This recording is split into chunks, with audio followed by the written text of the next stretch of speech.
Assalamualaikum warahmatullahi wabarakatuh. Bertemu lagi dengan saya. Pada video kali ini saya akan menjelaskan tentang subnetting. Sebelumnya perkenalkan saya Mairatul Lailia NIM 200512140006 dari kelas 2020B Prodi Sistem Informasi. Kita langsung saja pada penjelasannya. Jadi yang pertama pengertian subnetting. Subnetting adalah proses membagi sebuah network menjadi beberapa subnetwork. Subnetting hanya dilakukan pada IP address kelas A, kelas B, dan kelas C.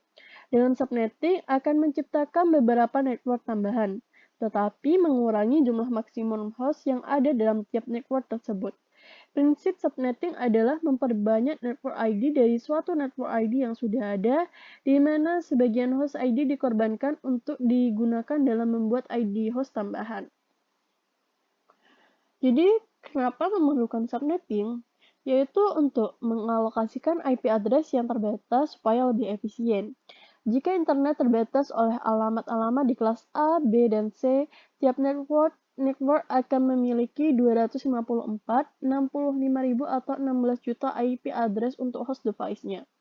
Walaupun terdapat banyak network dengan jumlah host lebih dari 254, namun hanya sedikit network yang memiliki host sebanyak 65.000 atau 16 juta. Dan network yang memiliki lebih dari 254 device akan membutuhkan alokasi kelas B dan mungkin akan menghamburkan percuma sekitar 10.000 IP address. Walaupun sebuah organisasi memiliki ribuan host device, mengoperasikan semua device tersebut di dalam network ID yang sama akan memperlambat network. Cara TCP/IP bekerja mengatur agar semua komputer dengan network ID yang sama harus berada di physical network yang sama juga. Physical network memiliki domain broadcast yang sama, yang berarti sebuah medium network harus membawa semua traffic untuk network. Karena alasan kinerja, network biasanya disegmentasikan ke dalam domain broadcast yang lebih kecil, bahkan lebih kecil dari kelas C address. Jadi di sini tujuan subnetting. Yang pertama, mengefisienkan pengalamatan. Misal, untuk jaringan yang hanya mempunyai 10 host, kalau kita menggunakan kelas C saja, terdapat 254 min 10, jadi sama dengan 244 alamat yang tidak terpakai. Kedua, membagi satu kelas network atas sejumlah subnetwork dengan arti membagi suatu kelas jaringan menjadi bagian-bagian yang lebih kecil. Yang selanjutnya, menempatkan suatu host apakah berada dalam satu jaringan atau tidak. Yang keempat, untuk mengatasi masalah perbedaan hardware dengan topologi fisik jaringan. Dan yang terakhir, meningkatkan security dan mengurangi terjadinya kongesti atau penimbunan akibat terlalu banyaknya host dalam suatu network. Oke, di sini kita lanjut saja simulasi. Jadi di sini kita akan melakukan simulasi pada Cisco Packet Tracer ya. Di sini tampilan awal pada Cisco Packet Tracer. Yang pertama kita ambil router. Selanjutnya kita ambil switch 2. Dan kita memerlukan beberapa PC. Kita ganti dulu, ini PC 1. Lanjut PC 2, PC 3, 4, PC 5, dan PC 6. Untuk switchnya kita ubah namanya jadi lab 1, dan di sini jadi lab 2. Untuk routernya kita ganti router 1 dulu. Oke, selanjutnya kita hubungkan tiap PC pada switch ya. Di sini saya pakai yang automatically. Jadi hubungkan PC 1 dengan lab 1, PC 2 dengan lab 2, PC 3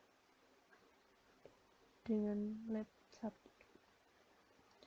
Lanjut PC 4 pada lab 2 pada switch sini. Terus PC 5 nya PC 5 6 juga kita hubungkan.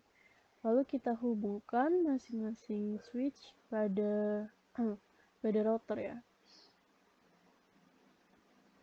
Lanjut. Nah, di sini sudah selesai. Setelah itu kita akan setel IP-nya pada bagian desktop, pada IP configuration, pada IP address pada PC1 ini 192.168.1.1. Kita copy dulu biar nanti tidak usah mengulang-ulang. Subnext mask-nya kita ganti .192, dan pada gateway-nya 192.168.1.62 ya. 62. Oke, kita close. Lanjut pada PC2, kita setel IP-nya juga. Di sini IP address-nya 192.168.1.2. Subnext mask-nya kita ganti jadi 192 ya. Dan pada gateway-nya kita isi 192.168.1.62 juga. Lanjut, kita close. Lanjut pada PC3, bagian desktop, IP configuration, IP address-nya 192.168.1.3. Subnext mask-nya kita ganti jadi 192. Nah, di sini kita tidak usah kasih gateway. Jadi pada PC1, PC2 itu mempunyai gateway, dan pada PC3 itu tidak punya. Lanjut pada PC4, IP configuration-nya, IP address-nya kita isi 192.168.1.65. Subnext mask-nya kita ganti jadi 192 juga. Lalu untuk gateway-nya .1.126. Oke. Jadi pada PC4 ini punya gateway ya. Lanjut pada PC5, IP-nya 192.168.1.66. Subnet mask-nya .192 di sini. Dan di sini juga tidak mempunyai gateway. Lanjut pada PC6, IP configuration-nya 192.168.1.67. Lanjut, subnext mask-nya kita di sini ganti 192 juga, dan di sini juga tidak ada gateway. Jadi di sini yang tidak mempunyai gateway itu PC3, PC5, dan PC6. Setelah itu kita lanjut setel routernya.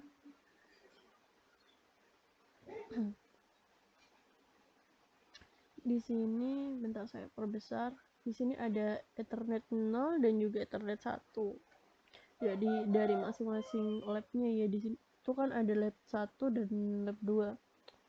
Oke, pada Ethernet 1 kita beri IP address-nya 192.168.1.62. Subnext mask-nya di sini kita ubah jadi 192, dan jangan lupa untuk klik di sini on-nya. Lanjut pada Ethernet ke duanya. Di sini IP address-nya 192.168.1.1.126 ya. Subnext mask-nya di sini sudah 192, jangan lupa di on kan. Sudah, kita close. Nah, setelah sudah kita setel routernya, selanjutnya akan kita simulasikan ya. Kita edit filternya. Jadi di sini kita ambil yang ICMP-nya. Setelah itu kita coba simulasikan mengirim pesan dari PC1 ke PC3, di mana PC1 dan PC3 ini sama-sama mempunyai gateway dan berada dalam satu switch. Ntar ulangi dari PC1 ke PC3. Sudah, lanjut. Nah, di sini menuju pada switch.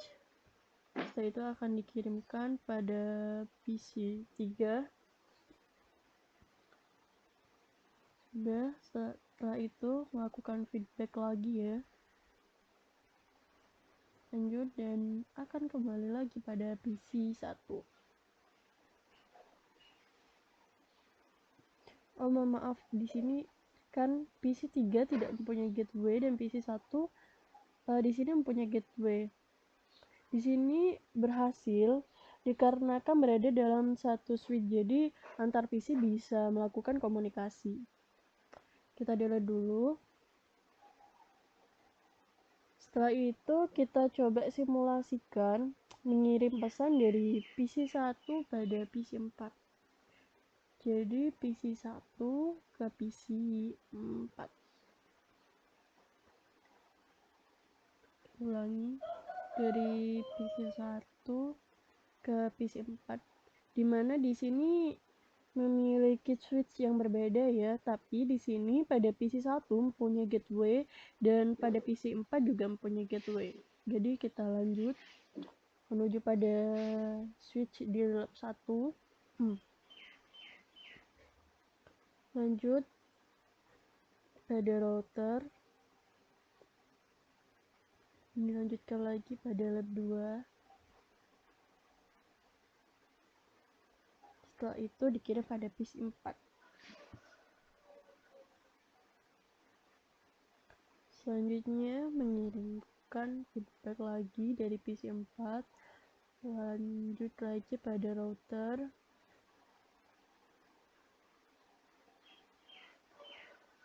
Lanjut pada lab 1 dan kembali lagi pada PC1. Nah, di sini tanda centang berarti di sini berhasil ya. Karena walaupun berbeda di sini sama-sama mempunyai gateway, jadi di sini berhasil dan untuk melakukan komunikasi. Selanjutnya kita coba lagi dari PC2 ke PC5. Dari PC2 ke PC5.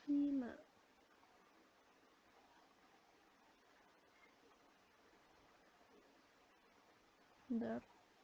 Dari PC2 ke PC5. Lanjut. Kirim. Lanjut ke router. Lanjut pada lab 2.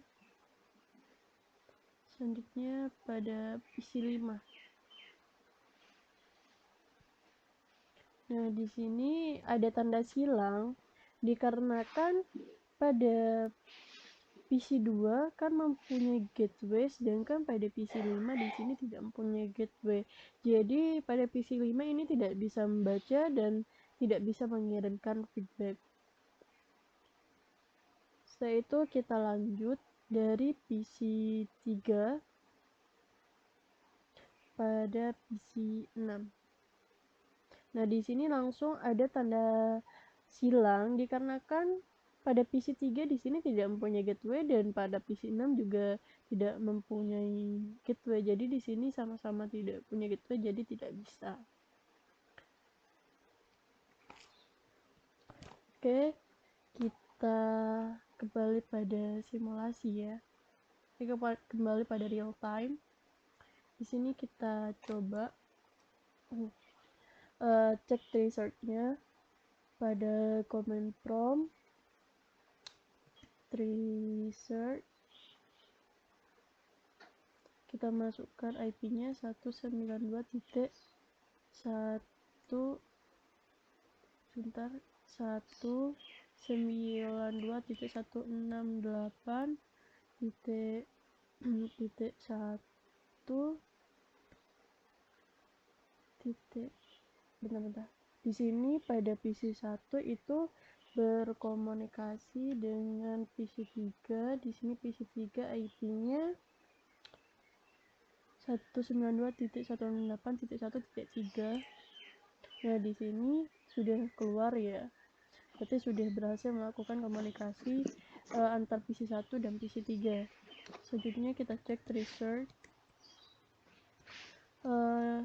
Setelah itu PC1 kan juga berkomunikasi dengan PC4. Kita masukkan IP dari PC4 192.168.1.65. Nah, di sini ada 2 baris dikarenakan masih dilempar pada router dan juga kan berbeda lab. Setelah itu kita cek pada PC2 nya. Di sini di sini PC2 kita klik tracer, masukkan IP-nya 192.168.1. Di sini PC2 pernah berkomunikasi dengan PC5. Kita masukkan IP-nya .66 yang merupakan IP dari PC5 ya. Jadi di sini pada baris pertama ini keluar karena pada PC2 itu punya gateway, dan pada baris keduanya di sini kan bintang-bintang dikarenakan pada PC5 itu tidak mempunyai gateway.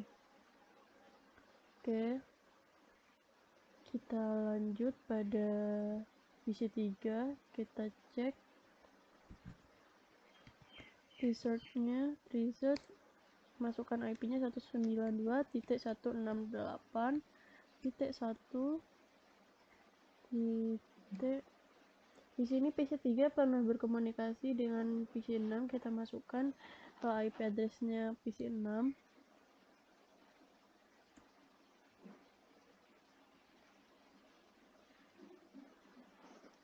Nah, di sini dari awal sudah keluar bintang-bintang kayak gini dikarenakan tidak berhasil untuk melakukan komunikasi karena antar PC3 dan juga PC6 sama-sama tidak mempunyai gateway. Jadi di sini akan keluar request timeout.